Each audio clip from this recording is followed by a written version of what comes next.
Hello' guys, কি খবৰ? আশা কৰোঁ সকলোৱে ভালে আছে আৰু নতুন ভিডিঅ'লৈ সকলোকে স্বাগতম। আৰু আজি মই অলপমান মাছ আনিছিলোঁ বজাৰৰ পৰা, তো তাৰে মাজে অলপমান ঝোল টাইপৰ বনাম, মাগুৰ মাছৰ ঝোল। তো ব'লকচোন কেনেকৈ বনাওঁ কি বনাওঁ দেখাই দিওঁ। তো আজি বেছি মছলা ইউজ নকৰোঁ, মানে পিছা পিছি নকৰোঁ, মানে ডাইৰেক্ট বনাই আছোঁ ব'লক। আৰু এইখিনি মাছখিনি ধুনীয়াকৈ ফ্ৰাই কৰি ল'লোঁ। তাৰপিছতে এয়া পিঁয়াজ, এয়া হৈ গ'ল অকণমান আদা নহৰু কুটি লৈছোঁ, আৰু বিলাহী, আৰু এয়া হৈ গ'ল ধনিয়া। তাতে দুটামান জলকীয়া কাটি লৈছোঁ, আৰু এটা কেৰাহীত সৰিয়হ অকণমান দি লৈ পেলাই ফ্ৰাই কৰি ল'লোঁ। এতিয়া মই ঢালি দিলোঁ পিঁয়াজখিনি। তো ধুনীয়াকৈ মই পিঁয়াজখিনি এতিয়া হাতেৰে চলাই থাকিম। আৰু যদি মোৰ ইউটিউব চেনেলটো আপোনালোকে চাই আছে তো প্লিজ এটা লাইক এটা কমেণ্ট কৰি দিব, আৰু যদি নতুনকৈ কোনোবা আহিছে মোৰ চেনেলতো প্লিজ ছাবস্ক্ৰাইব কৰি থৈ যাব। আৰু এতিয়া মই ধুনীয়াকৈ পিঁয়াজখিনি ফ্ৰাই হৈ গ'ল। এতিয়া অলপমান বিলাহী ঢালি দিম, ধুনীয়াকৈ মই বিলাহীখিনিতে ফ্ৰাই কৰি থাকিম।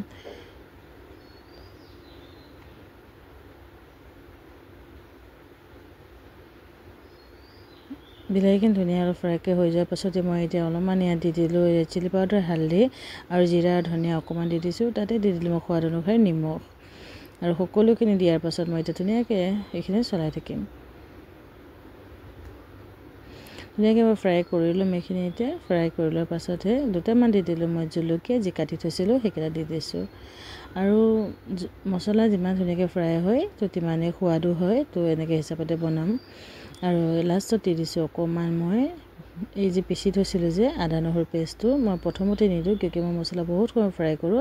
তো যদি বেছিকৈ ফ্ৰাই কৰিলে তিতা হৈ যাব, সেইকাৰণে পিছত দিওঁ। আৰু দুই তিনিটামান বিলাহী দি অলপমান ধনিয়া দি ধনিয়া পাত দি ধুনীয়াকৈ এইখিনি মই এতিয়া ফ্ৰাই কৰি ল'ম।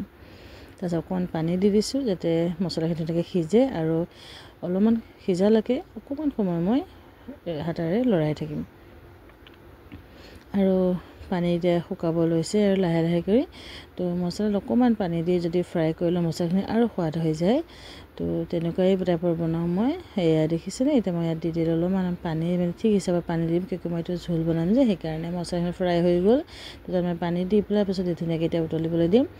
আৰু এই উতলি গ'ল, উতলি যোৱাৰ পাছত এতিয়া মই যিখিনি মাছ মই ফ্ৰাই কৰি থৈছিলোঁ গোটেইখিনি মাছ মই ইয়াতে এড কৰি দিম।